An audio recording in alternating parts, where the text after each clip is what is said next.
దేవుని పరిశుద్ధమైన నామానికి స్తోత్రములు. కర్మేలు అగ్ని అనేటువంటి మా ఈ కార్యక్రమంలో దేవుని యొక్క వాక్యం వినడానికి, ఆత్మీయంగా బలపరచబడడానికి, దేవుని యొక్క సన్నిధిలో ఏకీభవించిన మీ అందరూ కూడా ప్రభునామమున మరోసారి వందనాలు తెలియజేస్తూ ఉన్నాం.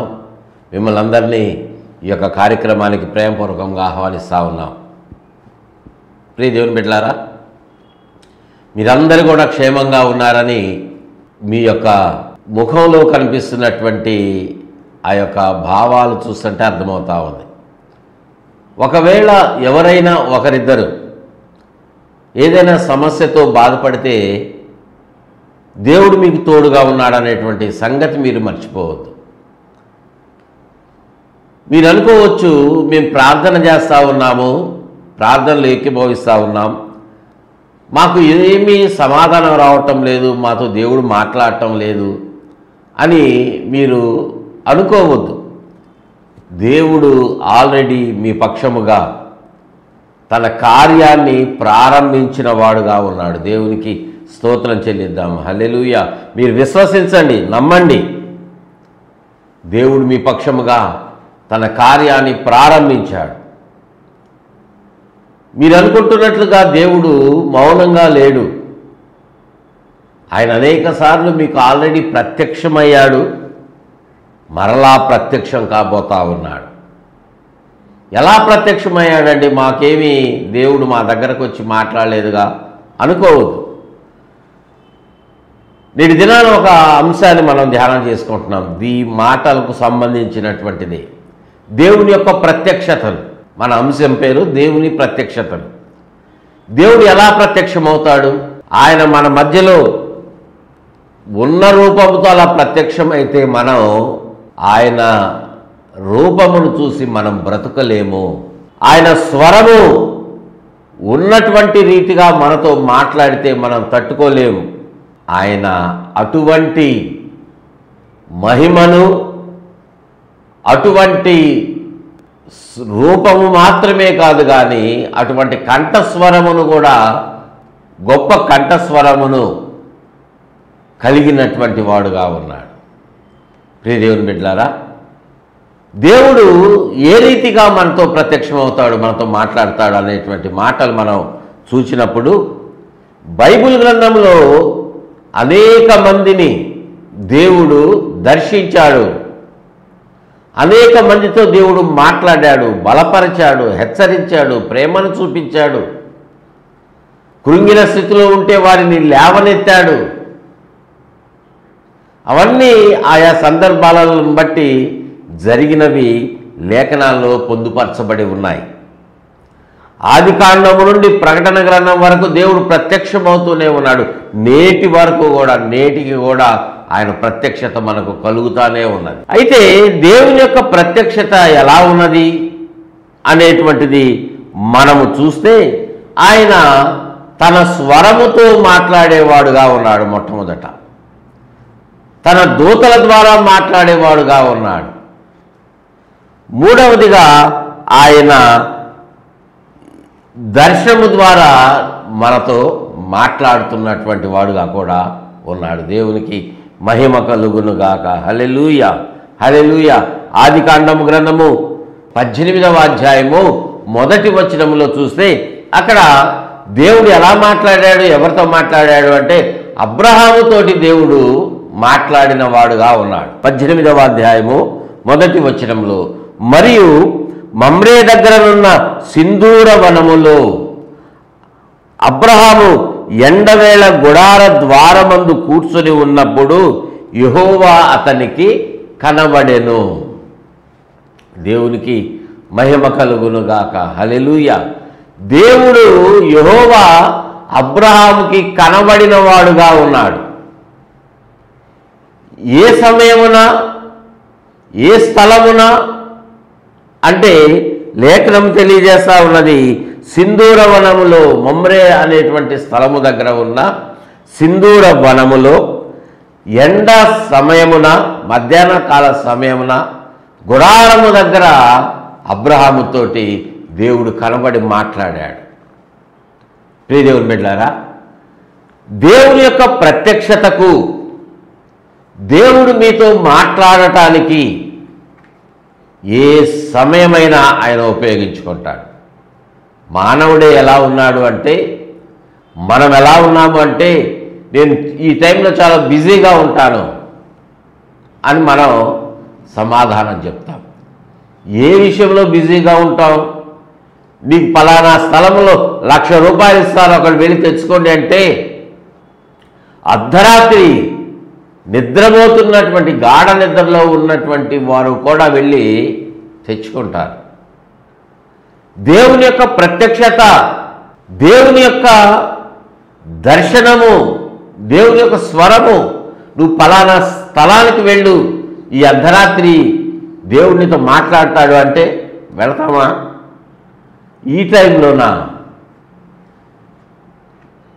అని మనం ఎదురు ప్రశ్న వేసేటువంటి పరిస్థితుల్లో మనం జీవిస్తూ ఉన్నాం. నేను అలసిపోయి ఉన్నా, దేవునికి తెలుసు కదా, పగలంతా నేను శ్రమపడ్డాను, ఇప్పుడు నేను వెళ్ళాలా? ఉదయం 11 గంటలకు ఆ టైంకి వెళ్ళండి అంటే ఆ టైంలో నేను చాలా బిజీగా ఉంటానండి, నా వ్యాపారంలో, నా ఉద్యోగంలో చాలా బిజీ టైం నాది అని మాట్లాడుతూ ఉంటాను. దేవుడు ప్రత్యేకించి నీతో మాట్లాడటానికి వస్తూ ఉన్నాడు అంటే, ఆయన నిన్ను దీవించడానికి వస్తూ ఉంటే నువ్వు దానిని స్వతంత్రించుకోవటానికి, దేవుని ప్రత్యక్షత పొందుకోవటానికి నువ్వు సిద్ధంగా లేవు. సిద్ధంగా ఉండనటువంటి జీవితం నువ్వు కలిగినటువంటి దానముగా, కలిగిన వారుగా మీరున్నారేమో. ఇక్కడ అబ్రహాము దగ్గరికి దేవుడు మధ్యాహ్న కాల సమయమున అతనితోటి మాట్లాడినటువంటి వాడుగా ఉన్నాడు. దేవునికి మహిమ కలుగును గాక. హల్లెలూయా, హల్లెలూయా. తన ప్రత్యక్షతను దేవుడు అనుగ్రహించిన వాడుగా ఉన్నాడు.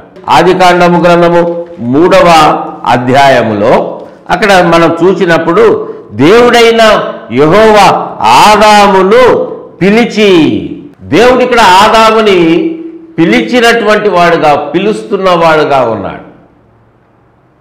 ఏ సమయంలో పిలుస్తా ఉన్నాడంటే, ఆదాము చెట్టు చాటును దాక్కున్నటువంటి వాడుగా ఉన్నాడు. ఆ సందర్భం మనకు తెలిసినటువంటిదే. చెట్టు చాటును దాక్కుని ఉన్నటువంటి స్థితిలో ఉన్నటువంటి ఆదాము దేవుడు పిలిచి ఏమంటున్నాడంటే, ఆదాము అని పిలిచి నీవు ఎక్కడ ఉన్నావు అని దేవుడు అడుగుతా ఉన్నాడు, ఒక ప్రశ్న వేస్తూ ఉన్నాడు. అదేంటండి అన్నా, అదేంటి? దేవుడే కదా ఆదాముని సృష్టించింది, తను ఉన్నటువంటి ఆ ఏదైనా తోటను సృష్టించినటువంటి వాడు కూడా దేవుడే కదా, అక్కడే ఉంటాడు కదా, అది దాటి ఎక్కడికి వెళ్ళడు కదా. ఒకవేళ వెళ్ళినా మానవుడు ఎక్కడ ఉన్నాడో, ఆదాము ఎక్కడ ఉన్నాడో దేవునికి తెలియకుండా ఉంటుందా? దేవుడు గుర్తించలేనటువంటి వాడుగా ఉంటే అసలు ఆయన దేవుడు ఎలా అవుతాడు? ఆయనకు సమస్తము తెలిసి ఉండాలి కదా అనేటువంటి కొన్ని ప్రశ్నలు దేవుని యొక్క మహత్యమును, ప్రభావమును, దేవుని యొక్క మహిమను తెలియనటువంటి ప్రజలు కొంతమంది అనుకోవచ్చేలాగా. ఆయనకు అన్నీ తెలుసు, కానీ దేవుడు ఇక్కడ ఆదాముని అడుగుతా ఉన్నాడు. ప్రియ దేవుని బిడ్డలారా, మనల్ని కూడా దేవుడు ఆదాముని అడిగినట్లుగా అడుగుతాడేమో, అడుగుతున్నాడేమో కూడా. ఆదాము నువ్వు ఎక్కడ ఉన్నావు? ఎందుకు దేవుడు ఆదాముని అడిగాడు అంటే, ఆదాము తప్పు చేశాడు, తను చెప్పినటువంటి పనిని, ఆ యొక్క వృక్ష ఫలములను, మంచి చెడ్డల తెలివినిచ్చేటువంటి ఆ చెట్టు ఫలములు తినొద్దు అంటే తిన్నాడనేటువంటి సంగతి దేవునికి తెలుసు. భయపడి చెట్టు చాటున దాక్కుని ఉన్నాడనే సంగతి కూడా దేవుడు ఎరిగినవాడుగా ఉన్నాడు. ప్రియ దేవుని బిడ్డలారా, మనము ఏ స్థితిలో ఉన్నామో, మనము తప్పు చేస్తే మన స్థితిని మనం మర్చిపోతాం. మన స్థితిని మనం మర్చిపోయి దేవుడికి దూరంగా వెళ్ళిపోతూ ఉంటాం. పాపముతో మనం దేవుడి ముందుకు రాలేము. పాపమును మనము ప్రేమిస్తూ పాపముతో జీవిస్తానికి ఇష్టపడతాం, కానీ ఆ సమయమున దేవుని యొక్క సన్నిధి నుండి మనం దూరం అయిపోయామనేటువంటి సంగతి మనం మర్చిపోతూ ఉంటాం ప్రియ దేవుని బిడ్డలారా. ఈ సందర్భము, ఇలాంటి సందర్భము మీ జీవితాల్లో, చాలామంది జీవితాల్లో జరిగినాయి. మీరు అనుకోవచ్చు, నేను దేవునికి దగ్గరగానే ఉన్నాను, దేవునితోనే ఉన్నానని అనుకోవచ్చు, కానీ నువ్వు దూరం అయిపోయావేమో కదా. దేవుడు నీకు ఇచ్చినటువంటి ఆజ్ఞలు నువ్వు ఉల్లంఘించినటువంటి సమయమునే, నువ్వు ఎప్పుడైతే దేవుని యొక్క మాటను ధిక్కరించి అధిగమించి దేవునికి మీరు దూరమైపోయారనేటువంటి సంగతి మీరు మర్చిపోయారు, మీరు గుర్తించట్లా. అందుకే దేవుడు ఆదాముతో అంటున్నాడు, నువ్వెక్కడున్నావు? ప్రియ దేవుని బిడ్డలారా, మన స్థితిని మనకు తెలియచేయటానికి దేవుడు మాట్లాడేవాడుగా ఉన్నాడు. దేవుడు తన ప్రత్యక్షతను, తన వాక్కును మనకు వినిపింపజేసి ప్రత్యక్షపరిచేవాడుగా ఉన్నాడు. దేవునికి మహిమ కలుగునుగాక. హల్లెలూయా. మరొక సందర్భం మనము చూచినట్లయితే ఆదికాండము 6వ అధ్యాయములో 13వ వచనము మనం చదువుకుందాం. దేవుడు నోవహుతో, సమస్త శరీరుల మూలముగా భూమి బలత్కారముతో నిండి ఉన్నది కనుక నా సన్నిధిని వారి అంతము వచ్చి ఉన్నది, ఇదిగో వారిని భూమితో కూడా నాశనము చేయుదును. చూసారా, దేవుడు నోవహుతోటి మాట్లాడుతూ ఉన్నాడు. తన ప్రజలు ఏ పరిస్థితిలో ఉన్నారు, వారి జీవితాలు ఎలా ఉన్నాయి, దేవుడు నోవహుకు చెప్తా ఉన్నాడు, వారి యొక్క అంతము సమీపంగా ఉంది, వారు నేను నాశనము చేయబోతా ఉన్నా. కారణం ఏంటంటే వారు నా సన్నిధిని విడిచిపెట్టి వెళ్ళిపోయారు. లోకముతో వారు బ్రతుకుతా ఉన్నారు, పాపముతో ఉన్నారు. ఎవరైనా వారు నా యందు భయభక్తులు కలిగినటువంటి వారు ఉన్నారా? చెడుతనమును విసర్జించినటువంటి వారు ఎవరైనా ఉన్నారా? ఎవరైనా సరే నా మాట ప్రకారంగా జీవించాలి అనేటువంటి వాళ్ళు ఎవరైనా ఉన్నారా? నీతిమంతులు ఎవరైనా ఉన్నారా? నిందారాహితులు ఎవరైనా ఉన్నారా అని నేను వెతుకుతా ఉంటే ఒక్కరు కూడా కనపట్లేదు. నోవహు ఒక్కరు కూడా వారి జీవితంలో దేవుని యందు భయభక్తులు, నా యందు భయము, భక్తి, ప్రేమ చూపిస్తున్నటువంటి వాళ్ళే లేరు. కాబట్టి వారిని నాశనం చేయబోతా ఉన్నా. ఎలానో తెలుసా? ఈ భూమితో సహా. దేవునికి మహిమ కలుగును గాక. హల్లెలూయా. ఇదిగో వారిని భూమితో కూడా నాశనము చేయదును. ప్రియ దేవుని బిడ్డలారా, ప్రజలందరినీ నాశనం చేయాలని దేవుడు నిర్ణయించుకొని నోవహుతో చెప్తూ ఉన్నాడంటే నోవహు నీతిమంతుడుగా ఉన్నాడు. దేవుడు తన కార్యాన్ని, తన కోపాన్ని ఇతరుల పట్ల చూపిస్తూ ఉన్నాడు, కానీ తన యందు భయభక్తులు కలిగి ఉన్నటువంటి వారి పట్ల ఆ కోపాన్ని ప్రదర్శించటంలా. మన జీవితంలో కూడా, నేటి దినాల్లో కూడా ఇవే పరిస్థితులు కలుగుతూ ఉంటాయి. దేవుడు ఇలానే నిన్ను నన్ను కూడా ప్రేమిస్తున్నటువంటి వాడుగా ఉన్నాడు. ఆయన తన కృపను చూపిస్తూ ఉన్నాడు. అందుకే నోవహు నీతిమంతునిగా జీవించినప్పుడు నోవహుని రక్షిస్తూ ఉన్నాడు. మిగిలినటువంటి వారిని నాశనం చేయటానికి సిద్ధపడిన వాడుగా ఉన్నాడు. అదే సంగతి నోవహుతో తెలియజేస్తూ ఉన్నాడు. దేవునికి మహిమ కలుగును గాక. హల్లెలూయ. తన స్వరముతో దేవుడు ఈ మాటను నోవహుకి తెలియజేస్తూ ఉన్నాడు. ప్రియ దేవుని బిడ్డలారా, మన యొక్క జీవితంలో మనము చేస్తున్నటువంటి వ్యతిరేకతను, నడుస్తున్నటువంటి వ్యతిరేక నడకను దేవుడు మనకు చూపించేవాడుగా ఉన్నాడు. ఇతరులకు, సేవకులకు, ప్రార్థనాపరులుగా ఉన్నటువంటి వారికి, కృపా వరములు కలిగినటువంటి ఆయన బిడ్డలకు తెలియజేసి మనల్ని హెచ్చరిస్తాడు. ప్రియ దేవుని బిడ్డలారా, మనము ఆ హెచ్చరికకు లోబడాలి. దేవుడు మిమ్మల్ని ఎన్నోసార్లు హెచ్చరించాడు, తన స్వరముతో హెచ్చరించాడు. మీ సేవకుల ద్వారా, మీ కాపల ద్వారా, మీరు దేవుని యొక్క మాట వింటున్నప్పుడు అక్కడ మాట్లాడేటువంటి ఆ సేవకుల ద్వారా ఎన్నో మాటలు లేఖనాలలో నుండి మీకు తెలియజేసి మిమ్మల్ని హెచ్చరించాడు. మీరు నిర్లక్ష్యంగా ఉన్నారో లోబడుతున్నారో అది మీకు దేవునికి తెలుసు. ప్రియ దేవుని బిడ్డలారా, మనము లోబడాలి. లోబడితే మనము దీవించబడేటువంటి అనుభవంలోనికి వెళతాం. లోబడితే మనము ఆశీర్వదించబడినటువంటి అనుభవంలోనికి మనం వెళతాం. ఇక్కడ నోవహు దినములలో దేవుని యొక్క ఉగ్రత వారికి తెలియచేయటానికి మునుపు నోవహుతోటి దేవుడు మాట్లాడి ఓడను సిద్ధపరచుకో అని చెప్పినప్పుడు ఆ యొక్క ఓడ సిద్ధపరిచేటువంటి సమయమున అనేక మంది వచ్చారు, సిద్ధపరిచారు. కానీ వారెవ్వరూ ఓడలో ప్రవేశించలేదు. కానీ నోవహు కుటుంబం మాత్రమే ఉన్నది. కారణం ఏంటంటే హెచ్చరికలను వారు త్రోసివేశారు. వారందరూ జలప్రళయములో నాశనం అయిపోయారు. ప్రియ దేవుని బిడ్డలారా, మనలను బలపరచటానికి దేవుడు మనతోటి తన స్వరముతో మాట్లాడేవాడుగా ఉన్నాడు. దేవునికి మహిమ కలుగును గాక. హల్లెలూయా.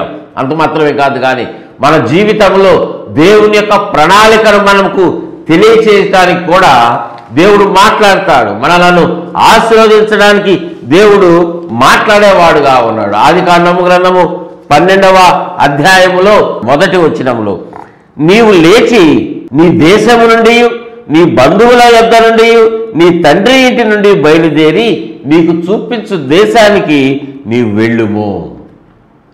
దేవునికి మహిమ కలుగును గాక. హల్లెలూయా, హల్లెలూయా.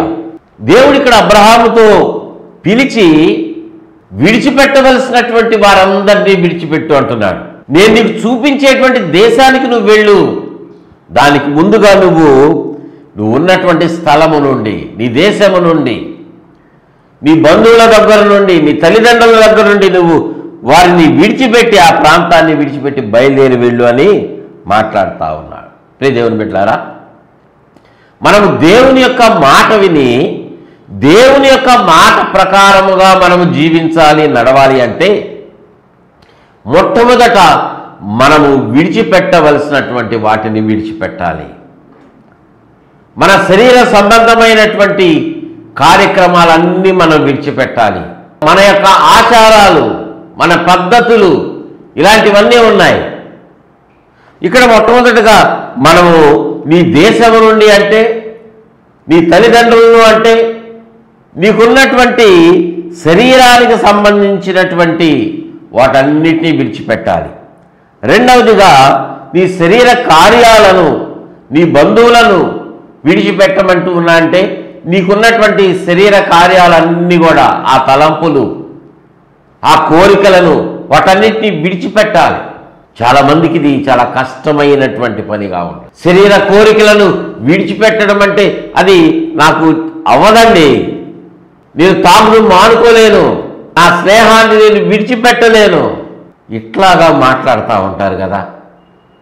మనము కొన్నిటిని విడిచిపెట్టి నడుస్తూ ఉంటాం, కానీ లోతు భార్యలాగా వెనుదిరిగి చూస్తూ ఉంటాము. అంటే మనం విడిచిపెట్టినటువంటి వాటి మీద మన హృదయాన్ని నిలిపి ఉంచుతాం. మరి దేవుని ఎక్కడ పెడుతున్నావు?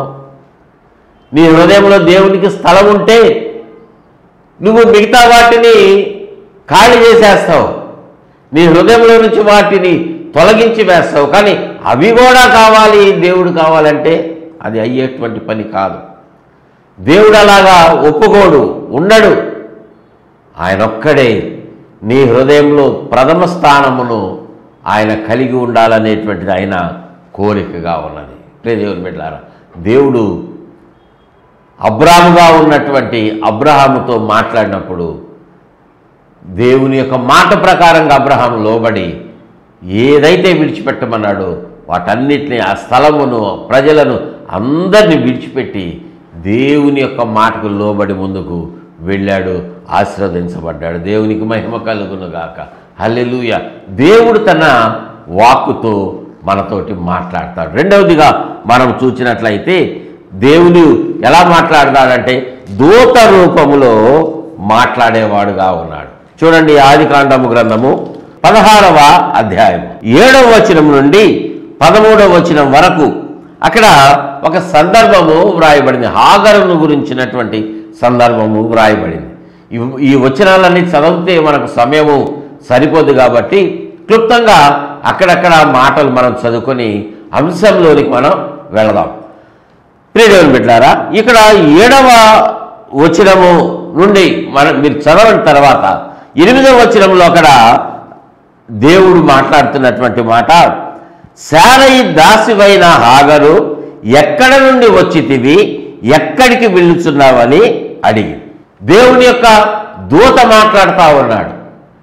హాగరు నువ్వు ఎక్కడికి వస్తా ఉన్నావు, ఎక్కడికి వెళ్తా ఉన్నావు? ప్రియదేవుని బిడ్డలారా, మొట్టమొదటిగా మనం నేర్చుకున్నటువంటి ఈ అంశం ప్రారంభంలో ఒక మాట విన్నాం కదా, దేవునికి మనము ఎక్కడున్నామో ఎక్కడికి నడుస్తున్నామో అన్నీ తెలుసు, కానీ మన హృదయంలో ఉన్నటువంటి ఆలోచన, మన నడక దేవునికి మన నోటి ద్వారానే దేవుడు చెప్పించేటువంటి వాడుగా ఉంటాడు. మనమే ఆయన దగ్గర ఒప్పుకోవాలి. ఆ దేవుడు కోరుకుంటా ఉన్నాడు. ఎక్కడి నుంచి వెళ్తున్నావు, ఎక్కడికి వెళ్తా ఉన్నావు అని మాట్లాడుతా ప్రశ్నిస్తూ ఉన్నాడు. ప్రియ దేవుని బిడ్డలారా, దేవుడు అక్కడ మాట్లాడి ఏమంటూ ఉన్నాడు అంటే, నీవైతే నీ దాసురాలకి, నీ యజమానురాలకి నువ్వు దూరంగా వెళ్ళిపోతా ఉన్నావు, కానీ అక్కడ 9వ వచనంలో దూత మాట్లాడుతూ ఉన్నటువంటి మాట, నీ యజమానురాలి దగ్గరికి తిరిగి వెళ్ళి ఆమె చేతి క్రింద అణిగి ఉండమని చెప్పెను. ప్రియదేవుని బిడ్డలారా, యజమానుని దగ్గరకు మనం వెళ్ళాలి. మన యజమానులు కొన్నిసార్లు కోప్పడచ్చు మన పరిస్థితులను బట్టి, కానీ మనం వారి నుండి దూరంగా వెళ్ళవద్దు. అది దేవుని చిత్తమైతేనే వెళ్ళాలి. మనము అలాగే వెళితే మనకు క్షేమం కొన్నిసార్లు ఉండదు. ఎందుకు ఇక్కడ దేవుడు ఇలాగ మాట్లాడుతూ ఉన్నాడంటే, నేను చూచుచున్న దేవుడను. ఈ మాట ఇక్కడ 13వ వచనంలో అంటా ఉన్నాడు. నేను చూచుచున్న దేవుడను కదా, నాకు అన్నీ తెలుసు కదా, నువ్వు గర్భవతిగా ఉన్నావు, నీ యొక్క గర్భమున పుట్టేటువంటి వాడు చాలా గొప్పవాడుగా ఉంటాడు అని హాగరు యొక్క సంతానాన్ని దేవుడు ఆస్వాదిస్తూ కొన్ని మాటలు కూడా పలికినటువంటి వాడుగా ఉన్నాడు. మెటుకు దేవుడు హాగరుని విడిచిపెట్టలా, పారిపోతున్నటువంటి హాగరుని విడిచిపెట్టలేదు. తన దూత ద్వారా ఆమెను బలపరిచాడు. నిన్ను కూడా దేవుడు తన దూత ద్వారా వర్తమానమును పంపి నిన్ను కూడా బలపరుస్తాడు. ఆదికాండము గ్రంథము 22వ అధ్యాయములో మరొకసారి ఇక్కడ దేవుడు అబ్రహాముని బలపరుస్తూ ఉన్నాడు. చూడండి, అక్కడ మాట్లాడుతున్నటువంటి మాట 1వ వచనంలో, ఆ సంగతులు జరిగిన తర్వాత దేవుడు అబ్రహామును పరిశోధించెను. ఒక సందర్భము ఎదురవుతా ఉన్నది. అబ్రహాము ఒక పరీక్ష ఎదురైంది. కానీ ఆ పరీక్షలో మీరు చదవండి, 1వ వచనం నుండి 14వ వచనం వరకు మీరు చదవండి. అక్కడ వ్రాయబడినటువంటి సందర్భం మనకు అన్ని కూడా తెలిసినటువంటివి. ఆ యొక్క అబ్రహాము యొక్క కుమారుడు, ఒకగానొక కుమారుణ్ణి మోరియా ప్రదేశంలో ఉన్నటువంటి పర్వతం మీద బలి ఇవ్వు అన్నప్పుడు అబ్రహాము లోబడ్డాడు. లోబడినటువంటి అబ్రహాము కట్టెలు పేర్చాడు. కుమారుణ్ణి పడుకోబెట్టి బలి ఇవ్వటానికి చేతిలో ఉన్న కత్తిని పైకెత్తినప్పుడు దేవుడు మాట్లాడుతూ ఉన్నాడు. ఏమంటా ఉన్నాడు అంటే, ఇదిగో ఆదికాండం గ్రంథం 22వ అధ్యాయము 11వ వచనంలో, యెహోవా దూత పరలోకము నుండి అబ్రహామా అబ్రహామా అని పిలిచెను. ప్రియదేవుని బిడ్డలారా, అబ్రహాం అని పిలిచి, ఇదిగో నీ కుమారుని నువ్వు బలివద్దు కానీ అక్కడ ఉన్నటువంటి ఆ యొక్క పొట్టేలును, ఆ యొక్క గొర్రెను నువ్వు బలిగా అర్పించని చెప్పాడు. ప్రియదేవుని బిడ్డలారా, దేవుడు మనలను పరీక్షించినప్పుడు దూత ద్వారా మనతో మాట్లాడుతూ ఉన్నాడు. అబ్రహాంతో మాట్లాడిన దేవుడు మనతో కూడా ఆ రీతిగా ప్రత్యక్షమవుతాడు. 3వదిగా మనం చూసే దర్శనములో దేవుడు మనతో మాట్లాడతాడు. దేవుడు మనతో దర్శనం ద్వారా మాట్లాడేటువంటి వాడు. తన ప్రత్యక్షతను నీకు నాకు అనుగ్రహిస్తాడు. దేవుడు తన స్వరముతో మాట్లాడతాడు, దూత ద్వారా మాట్లాడతాడు. 3వదిగా దర్శనము ద్వారా మాట్లాడతాడు. నేటి దినాన చాలామంది ఈ అనుభవాన్ని కలిగి ఉన్నారు. దేవుడు తన ప్రత్యక్షతలు నీకు ఒక దర్శనం ద్వారా, ఒక స్వప్నం ద్వారా కలుగు చేస్తాడు. ప్రియ దేవుని బిడ్డలారా, ఆదికాండము గ్రంథము 15వ అధ్యాయములో దేవుడు అబ్రహాంతో మాట్లాడుతున్నాడు కదా, అబ్రహాంని దర్శించాడు. అబ్రహాంతో దేవుడు మాట్లాడుతూ ఉన్నాడు. ఏమంటా ఉన్నాడు అంటే 15వ అధ్యాయం ఆదికాండం గ్రంథం మొదటి వచనం, ఇది జరిగిన తర్వాత యెహోవా వాక్యము అబ్రహామునకు దర్శనమిచ్చి అంటున్నాడు, ఇదిగో నువ్వు భయపడద్దు, నీకు సంతానాన్ని ఇస్తాను, నీ గర్భమున పుట్టేటువంటి వాడే నీకు వారసులవుతాడు. ఎంతమంది అంటే ఇసుక రేణువులు చూసావా, లెక్క పెడతావా? ఆకాశంలో ఉన్న నక్షత్రాలు ఎలా ఉన్నాయో లెక్క పెట్టగలవా? లెక్క పెట్టలేనంత సంతానాన్ని నీకు ఇస్తాను. దేవునికి మహిమ కలుగును గాక. అబ్రహాం నమ్మాడు, దానిని పొందుకున్నాడు. దేవునికి మహిమ కలుగును గాక. హల్లెలూయా. ప్రియ దేవుని బిడ్డలారా, అనేక సందర్భాలలో మీరు కృంగిపోయినటువంటి వారుగా ఉన్నారు. అనేక సందర్భాలలో, కష్టాలలో మీరు కృంగిపోయి నాకు ఇంకా దిక్కు లేదు, నా దేవుడు కూడా నన్ను విడిచిపెట్టాడు, నేను చేసినటువంటి ప్రార్థనలు, ఉపవాసాలన్నీ వ్యర్థమైపోయాయి, నా కానుకలన్నీ వ్యర్థమైపోయాయని అనుకోవద్దు. దేవుడు మీ కన్నీటిని చూస్తూ ఉన్నాడు, మీకు ప్రత్యక్షను ఇచ్చాడు. అయితే ఆ ప్రత్యక్షతను గుర్తించి మీరు లోబడితే దేవుని మహిమ కార్యాలు మీ జీవితంలో మీరు చూస్తారు. అటువంటి కృప పరిశుద్ధాత్మ దేవుడు మనకందరికీ, మీకందరికీ దయచేయునుగాక. ఆమేన్. ప్రార్థన చేసుకుందామండి. ప్రేమ కలిగిన తండ్రి, పరిశుద్ధుడా, మీకు వందనాలు, స్తోత్రాలు నాయన. ఈ మాటలు విన్నటువంటి ప్రతి ఒక్కరిని మీరు బలపరచండి. అనేక మంది దేవుడు మాతో మాట్లాడటం లేదు, దేవుడి స్వరం ఏమి వినలేదు, దేవుడు మాకు దర్శనం ఇవ్వలేదు, మాకు దూత ద్వారా ఏ వర్తమానం రాలేదని దిగులు పడుతున్నారు ప్రభువా. అటువంటి వారిని మీరు దర్శించండి, మీ ప్రత్యక్షత నాయన వారికి అనుగ్రహించండి ప్రభువా. అన్ని విషయాలలో వారిని బలపరచండి నాయన, మీరు ఆశీర్వదించండి. మీ యొక్క స్వరము ద్వారా, మీ దూత ద్వారా, మీ యొక్క దర్శనము ద్వారా, స్వప్నం ద్వారా వారందరితో, బిడ్డలందరితో మీరు మాట్లాడి బలపరచి ఆత్మీయ క్షేమాభివృద్ధిని నాయన, శరీర సంబంధమైన ఆశీర్వాదాలు సమస్తమును అనుగ్రహించి మీరు ఆఖరికి ప్రతి ఒక్కరిని సిద్ధపరచమని మహిమగంత ప్రభావాలు మీ నామంలోకి ఆరోపిస్తూ కార్యక్రమం స్పాన్సర్ చేసిన బిడ్డను, కుటుంబాన్ని మీకు సమర్పించుకుంటూ యేసయ్య నామమున అడిగి వేడుకుంటున్నాం తండ్రి. ఆమేన్, ఆమేన్, ఆమేన్. తండ్రి, కుమార, పరిశుద్ధాత్మ త్రియేక దేవుని దీవెన కాపుదల చేరి వచ్చిన ప్రతి ఒక్కరికి కార్యక్రమం స్పాన్సర్ చేసిన కుటుంబానికి తోడుగా ఉండి వర్ధిల్ల చేయునుగాక. ఆమేన్, ఆమేన్, ఆమేన్. God bless you all.